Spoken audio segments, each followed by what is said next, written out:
G'day guys, Big Reese here. Welcome back to the Sunday session, first episode for 2022. Hope everyone had a good break over Christmas, New Year's, or however you celebrate the break. I certainly did. Got looked after by the wife and the daughter and the family. Back at work now, and we're back into it for 2022 already. All right, what's going on here? Obviously, I am not sitting at home in my arcade in a darkly lit room in front of the PC. No, I'm at work. I'm pre-recording the Sunday session today because I'm at work and I can't live stream. With a little luck, I'm probably in the chat with you guys right now, interacting with everyone, because that was the original plan for the Sunday session, always to get in and interact with you guys, get everyone talking and just having a good time, not just me sitting in front of a screen and talking my ass off. Anyway, what have we got in today? Obviously this week we had CES, good announcements from Arcade1UP and iiRcade. I'm not going to go into all details on what was announced because it's been pretty well covered by now. Just want to give my thoughts, see what you guys think, and update you guys on what is confirmed coming to Australia from Arcade1UP. All right, let's get into it. Okay, so what did Arcade1UP announce for us this year? Well, they announced 4 new cabs, and all of them I think were really good, exciting cabs, something to look forward to. They were a new lineup of the legacy cabs, the Mortal Kombat, the Midway, the Pac-Man, and the Atari, the Centipede. All original designs, or close to original designs. It looks like Arcade1UP, at least for the legacy cabs, have walked away from the cookie cutter style. All cabs are identical shape, just different artwork. I really like how all 3 of these legacy cabs are their individual shape, and they just look superb. They look really good. They're going to go in the home arcade. Let me know, out of the 3, the Atari, the Pac-Man, you've got to have Pac-Man in there. Arcade1UP, I'm sure it's a joke by Arcade1UP at this stage that there's always a Pac-Man. I think it's just so many people have bitched and complained about Pac-Man that they're just always going to have a Pac-Man announcement. But anyway, so they got the Centipede, the Pac-Man, and the Mortal Kombat legacy cabs. Which one are you going to get, if you're going to get them, or if not, let me know. All online play, which is always good. I personally have always been a big supporter of online play. We can't all get down to the arcades like we did when we were kids now, so it's good that, you know, you and your mates or people in the community or randoms at the glory hole, you can get online and play together and have a good time. Personally, I'm not really interested in the Pac-Man. I don't have a Pac-Man cab, but it's just not something I want to spend my money on. These things aren't going to be cheap. And the Mortal Kombat, as much as I like it and the extra 2 games, I already have a Mortal Kombat legacy cab. I'm not going to spend for another one. That's just my own personal choice. I don't think I'd use that online feature all that much. But what about you guys? Are you guys going to buy another Mortal Kombat legacy because you want that, you want the online play? Do you want to play with your mates? Should I buy one so I can play with you guys? If you guys pressure me enough, I'll probably cave and buy one, to be honest. And then there's the Atari one, the Centipede, and that's probably it's just a beautiful cab. Like, I regretted not getting Centipede, and you know, they've brought this out. It's got the volcano switches on it, which is awesome. I love those. I remember as a kid and you'd see them at the Atari, and I just would, you know, no quarters, no dollars in the arcade, but I'd just sit there smashing that volcano buttons because they had that cool little click. They felt good. So I really like that they've gone to that extra effort to make those authentic buttons. How they've done it, I don't know. I have seen some people 3D print like a little volcano with a pusher on it that then screws in on a regular arcade button. I don't know if they've just gone with that, or it's a I don't know if they've gone with an idea similar to that, which works. It works fine. Obviously, Arcade1UP wouldn't 3D print it, but the volcano, I can't stress enough how happy I am that they made the volcano switches. What about you guys? Are the volcano switches, am I overstating this? Am I making a big deal out of volcano switches when it's really just bullshit?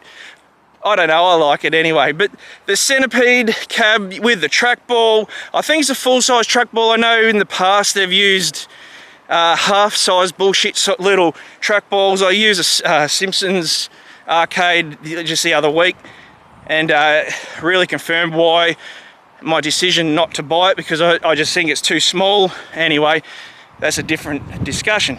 So, and not only is it the online play on these cabs, it's the 14 games on them, which I think adds the value.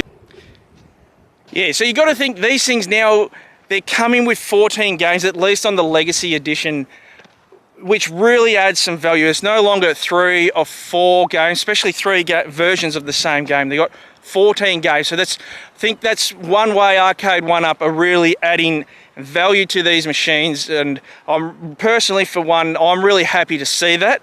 I think it's a good effort. I think things like the online chat, so the microphone input on these, and even the they've added that to NBA Jam with a USB headset. These are little things I think Arcade1UP are doing to add value to, well, particularly this expensive hobby.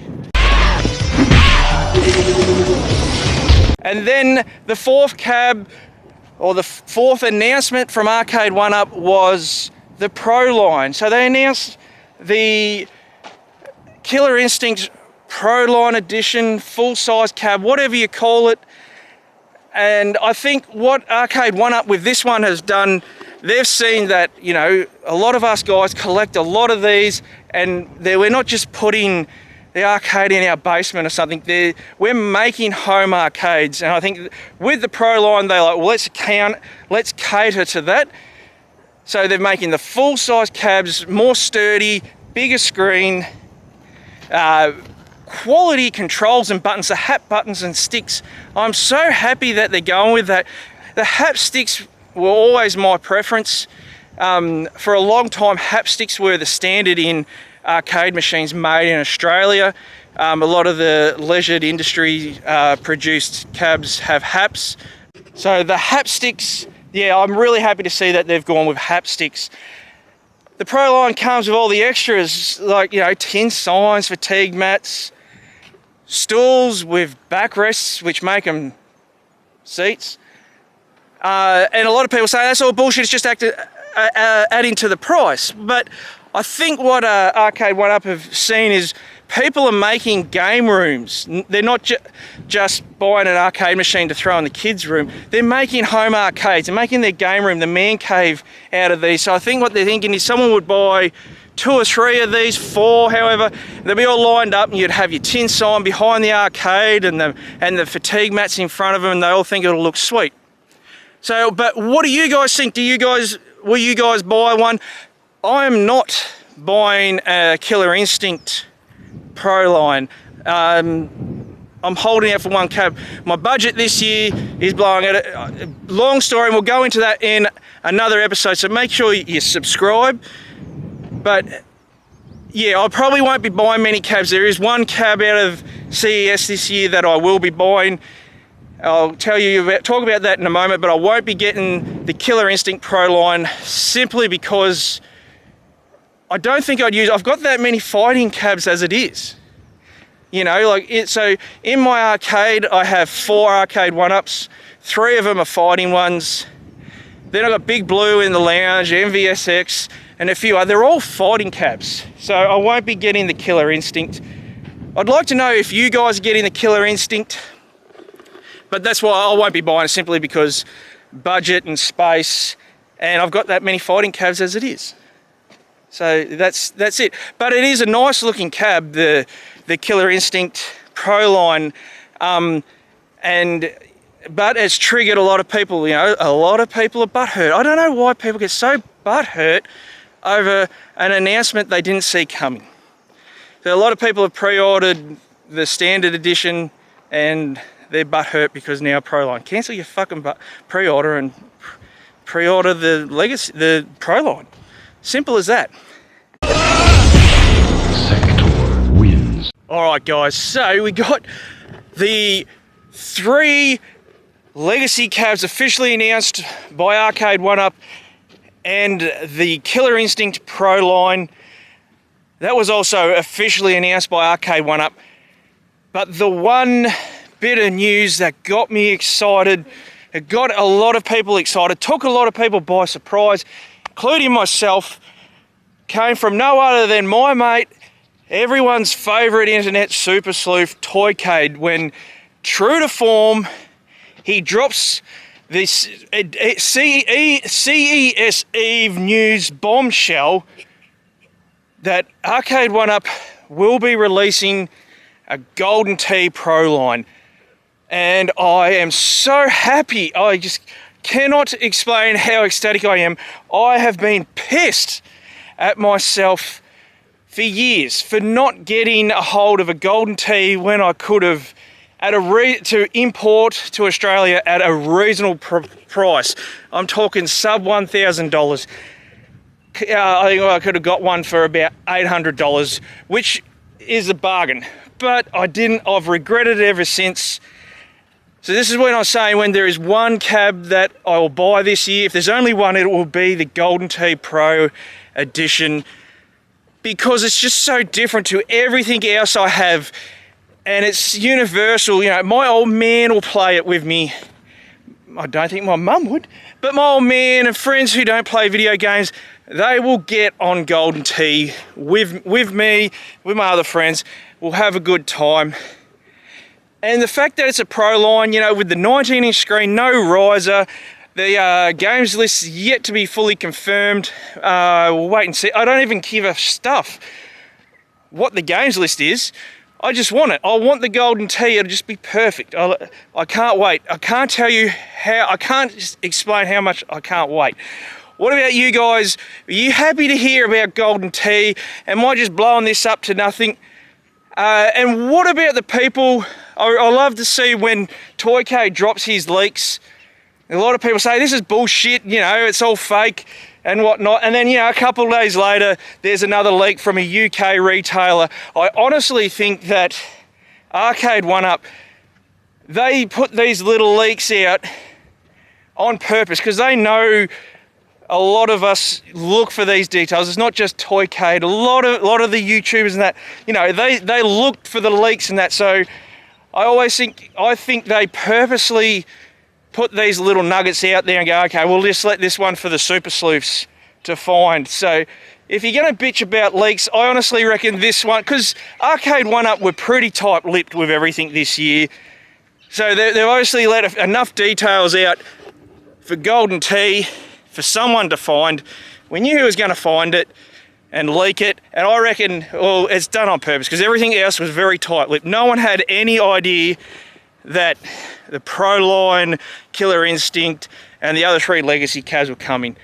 What do you guys think? Are you going to get Golden Tee, or are you going to get the Killer Instinct over Golden Tee, or are you getting both? I'd love to know. Let me know, and we'll go from there. But I really would like to know. I can't wait. I'm excited. That is the one. I was actually dead set buying Ridge Racer. That was going to be my one because it's a driving cab, and I don't have a driving cab. But as soon as I seen that, I was like, scratch that, scratch Ridge Racer, scratch T2, I'm getting Golden Tee. Unless me mate 19K Fox sells me that PCB control deck and LCD, I'll be buying the Pro line. Just quickly also, iiRcade had a really good CES this year, in my opinion. Jong and his team obviously listened to the people and the criticisms. I'm on the record for being pretty critical of iiRcade, especially with the design of it being dog shit ugly, lacking the curves. The guys want the curves. The design, all that, was pretty amateurish. They spruced it up a bit better with a redesign of the artwork just before the Kickstarter.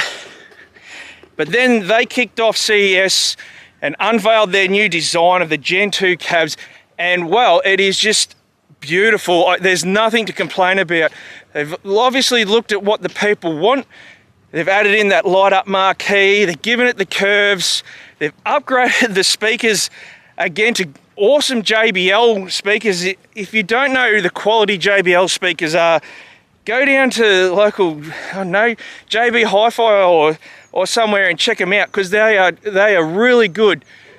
So I just see with the iiRcade, with the JBL speakers, that light up marquee, the curves, and even the grid mesh that they've put in front of the speakers, the speaker mesh there to cover it in, to slimline everything. I'm almost certain they would have moved that amplifier away from the speaker so you don't get that popping, the hissing noise that some people complaining about. So the cab now looks like an actual home arcade, not something that an amateur's bashed together. So iiRcade is now back on my radar, and when I can, I'll probably buy an iiRcade and give it a real good run for its money. I really like that Dead Cells artwork. What about you guys? Has the redesign changed your mind on the iiRcade? Is it now something you would consider buying if you didn't have, or would you upgrade if you already have one? And that would bring me, there's a lot of people butthurt over the iiRcade redesign.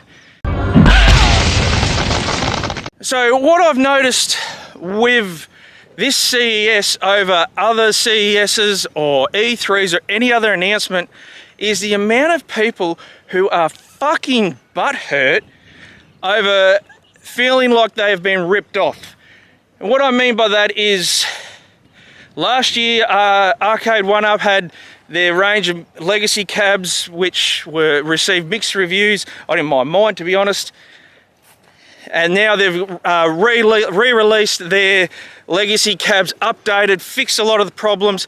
People are butthurt and they feel like they've been screwed over or ripped off. The same with the iiRcade. Jong and his team have redesigned the iiRcade to a beautiful cab, and people feel like they've been ripped off or screwed over. It's still the same fucking machine. It's still the same hardware. Your Gen 1 iiRcade will play all the games. Jong's on the record during that exact announcement stream that it was the plan from day one that the games will run across all generations. So I don't know why people are so butthurt about a redesign. These companies don't owe us anything. They're in it for the money. That's what they're in. They're not in it to make friends. Fuck's sake, Apple will re-release a new phone every year and people suck their dicks for it. Who cares? This is no different. Companies evolve their products, they listen to criticisms, they fix the problems, and they release a better product. You either deal with it or move on. There's no point sitting there on the internet, on Facebook, on YouTube crying, they screwed me over. Because they haven't screwed you over. You screwed yourself over with the stupid mentality that these companies owe you something because you brought their product. I've got many Arcade1UPs and other products, so I don't feel like they owe me shit. Anyway, I'll leave it at that. What are your thoughts, guys, on that one? I could rant on that one for weeks. Anyway, guys, we'll move on. We'll move on.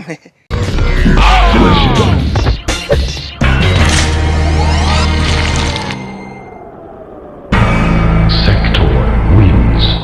Fatality. Alright, so I know a lot of the Aussies, they're hanging around. I said I'd update them on what is coming out in Australia this year.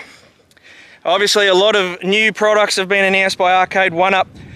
As a lot of you would remember, a few weeks ago I made a post in the fan group, the Australian fan group, that it was likely, and I'll stress the key word was likely, not confirmed, that we would be getting Ridge Racer, Killer Instinct, T2, Tron, and one fifth cabinet that is yet to be announced by Arcade1UP. Well, I can confirm that in April, or around April, we will get T2 and also Ridge Racer, which is why I said I was buying Ridge Racer as my one cab for the year, unless you guys pressure me to buy something. that's not to say Killer Instinct and Tron are not coming, they're just not yet confirmed. As for what come from CES this week, the 5 cabs that we found out about, hasn't been confirmed to me either way whether they are coming or not.